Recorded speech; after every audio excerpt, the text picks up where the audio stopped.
Well, blood donations dip in the summer. That's why KOMO 4, ARC Seattle, and Bloodworks Northwest are all teaming up to encourage donations at this critical time. Steve is out on the plaza this morning with senior media content strategist John Yeager. Steve, take it away.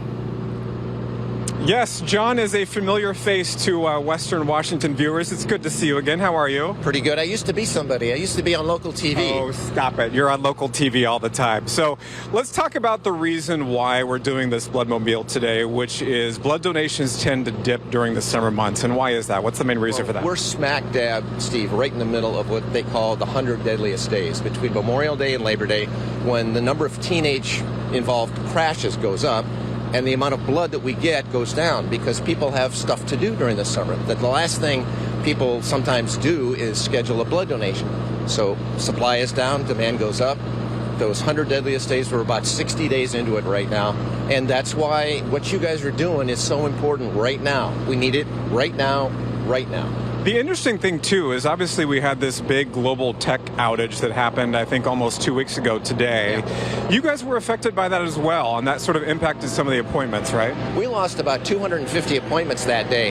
So what are you going to do? To make those up, it's just like if a flight gets canceled. Something bigger than that. I was going to say, a little loud noise coming up. If a flight gets canceled, you notice at the airport the next few days it's chaos because people have been canceled. Now they have to reschedule. Same kind of thing happens to a lesser degree, but still impacts us when somebody cancels or can't go through with their appointment because of technology. They have to reschedule, so it becomes a ripple effect. And it's taken us a while to get over that because that did have an impact. And you sit there and you say, you know, blood bank, CrowdStrike, it's all software, and it's all related. All software-based. We hear all the time where it seems like pretty, every couple of months or so that blood supplies are critical. Can you describe what that means and sort of what you need to maintain the supply levels where they need to be to help out those that are going for surgeries, emergencies, that sort of thing? We need about 1,000 people to show up to donate, like you will today, yes, to donate blood to maintain, our supply to local hospitals. So what happens is with a local hospital and they're short on blood, they have to go through different protocols and they have to say to not to cancel surgeries, but to say, listen, we don't have as much as we're counting on. So is it really, really, really super, does it move down the priority list? Yeah. And that's the thing we don't want to be in. We don't want to be in a situation where we have to tell hospitals we don't have a reliable blood supply today. So again, 1,000 people every day, because there's a certain percentage of us that get DQ'd because of high blood pressure, low iron, whatever.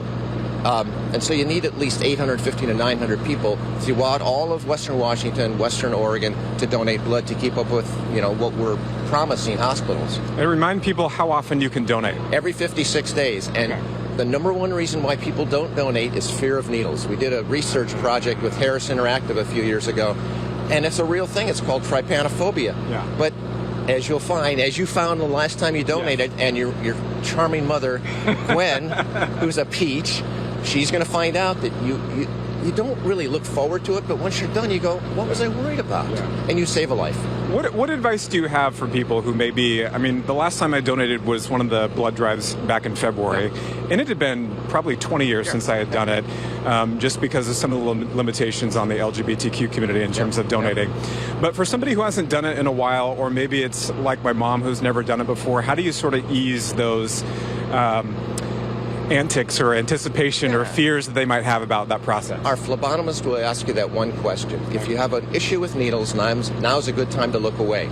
I look away. I've talked to psychologists who say you should look at it and conquer that fear. I don't want to be that guy. I don't want to see that. But you know what? Again, if you look away, I can't tell you how many times people come up to me and they say, is the needle in? Yeah. How bad can it be? Right. Yeah. So, and you save a life. It literally is just a little bit of a poke, which isn't too bad at all. All right, so you mentioned I have a special guest here today. This is my mom. Can we say how old you are? Do you mind me saying that? No, not at all. I know you're not supposed to ask a woman's age, but how old are you? I'm 72. 72. And you have never donated blood before? Never. Ever in your life? I've tried 3 times and been turned away 3 times. Okay. But so what is making you want to do it today? because you are. And I actually have more fear of being here on camera Oh. than I do going in there today. Well, you're conquering this, so this will be a breeze when you go in, right? I hope so. How are you feeling about it? A smidge nervous, Okay. but I've seen it done. I watched you last time when they put you on camera. Yeah. And it seemed like I probably won't be looking at the needle either. No, I'm not one of those, and I probably got it from you. Yeah. Yeah. So, yeah, other than that, I've been trying to do the relaxation, if you will. And All right.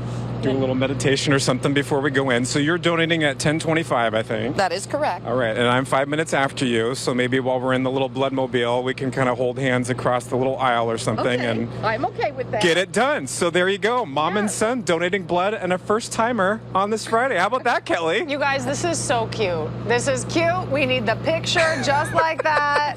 I absolutely love it. And your mom, she did a great job, okay? Tell her she did a great job so she's not afraid. She did. Absolutely. Yes.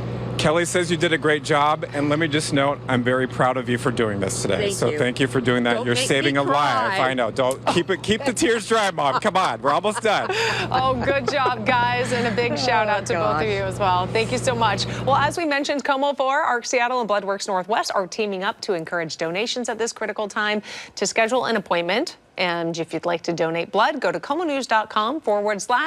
komonews.com/bloodworks. You can also point your smartphone's camera at the QR code you see on your screen right now, enter your zip code. That'll help you find a blood drive or donation center near you. It is safe, it is easy, and you can help save a life. And do it on a Friday ahead of the weekend, and a job well done.